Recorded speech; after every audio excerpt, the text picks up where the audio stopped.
Baiklah teman-teman, kita akan menjelaskan tentang apa itu media massa. Tetapi kita akan memperkenalkan diri dahulu.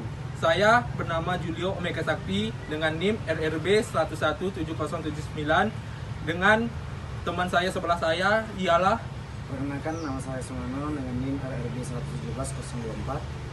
saya dan Sumarno akan menjelaskan apa itu hukum media massa dan akan bertanya kepada seseorang tentang jurnalistik tersebut.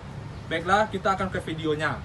Baiklah, kita akan membicarakan tentang media massa. Apa itu media? Media adalah sarana untuk menyampaikan pesan dari satu sumber ke penerima pesan. Massa ialah sekelompok orang atau segerombolan orang. Jadi, media tambah massa ialah alat untuk digunakan untuk mentransferkan pesan ke khalayak ramai untuk menyampaikan suatu pesan informasi kepada khalayak umum. Seperti TV, radio, dan media cetak. Kita tarik dulu ke belakang. Media itu pertama kali oleh media cetak sebelum adanya media penyiaran dan media teknologi. Media pers itu sudah sangat lama, jadi sangat tidak kondusif lagi keadaannya. Isi atau materi hukum yang pernah berlaku di Indonesia tentang media massa ialah hukum yang memberikan kewenangan kepada penguasa untuk melakukan sensor preventif. Sensor preventif adalah sensor yang dilakukan sebelum penyiaran itu dilakukan.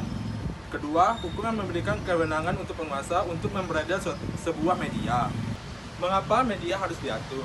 Karena ada penyebab dua hal, yaitu kepentingan publik atau kepentingan umum. Atas pertimbangan umum, seharusnya media itu kan menyalurkan pendapat atau kebebasan pendapat. Jadinya kebebasan pendapat itu harus dibatasi. Maksudnya itu jangan sampai mengganggu hak asasi manusia. Jadi menyatakan pendapat itu boleh, tapi jangan mengganggu hak asasi manusia. Yang kedua, pengelolaan bisnis. Maksud dari pengelolaan bisnis ini adalah perusahaan media kan banyak. Jadi jangan semata-mata untuk memperoleh keuntungan, jadinya bisnisnya langsung naik, tidak mementingkan kepentingan umum. Baiklah, di sini saya akan menjelaskan tentang asas-asas hukum. Di mana yang pertama asas kebebasan media, yang kedua ada asas anti sensor, yang ketiga asas pertanggungjawaban sosial. Kemudian yang keempat ada asas pembatasan kepemilikan, 5 asas perlindungan profesi, dan yang keenam asas-asas perlindungan hak perseorangan. Kemudian sumber-sumber hukum media. Sumber-sumber hukum media agak berbeda dengan beberapa lapangan hukum lainnya yang peraturan terangkup dalam suatu peraturan perundang-undangan. Dalam peraturan hukum bidang media, tidak semua terkumpul dalam satu undang-undang. Hal ini erat kaitannya dengan sifat hukum media yang mencakup aspek-aspek ideologi dan politik yang fundamental, seperti hak asasi manusia, aspek manusia bisnis, sampai aspek-aspek teknik telekomunikasi. Kemudian subjek hukum dan objek hukum media. Berdasarkan batas-batasan yang telah dikenal dalam dunia hukum, maka yang menjadi subjek hukum media adalah A. Pengelolaan media, redaksi, produser, desain grafik, yaitu orang yang terlibat dalam proses penyiapan bahan materi, pengelolaan, penyuntingan, dan penerbitan atau penyiaran isi media. Kemudian B, perusahaan media atau lembaga organisasi media adalah badan hukum yang tempat media bernaung. Lembaga organisasi media adalah yang bertanggung jawab terhadap aspek usaha dan logistik media.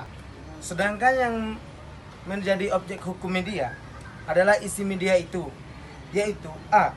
Karya jurnalistik atau pers adalah isi media yang sangat penting karena memiliki dampak yang sangat besar bagi kehidupan masyarakat. Pers juga merupakan isi media massa yang mempunyai batas-batasan atau ruang lingkup yang relatif jelas dan memiliki unsur-unsur ukuran universal. B. Iklan merupakan bagian isi media yang sangat vital bagi kehidupan media. Iklan berisi informasi yang nyata dan atau fiktif yang disajikan secara subjektif. Baiklah, saya akan mewawancarai seorang mahasiswa untuk menanyakan tentang jurnalistik yang ada di Indonesia. Tunggu. Ya. Kamu mau minta pendapat, Bang? Mas mau pulang ya? Iya. Saya akan mewawancarai Anda tentang jurnalistik yang ada di Indonesia. Ya boleh. Menurut saudara, jurnalistik di Indonesia itu gimana sih? Jurnalistik sekarang di Indonesia menurut saya sudah berkembang ya, sudah ada media cetak, online dan media televisi, media elektronik ya, sudah cukup baik untuk sekarang. Menurut kamu kalau sebuah media lebih menguntungkan labanya atau keuntungannya, bolehkah itu?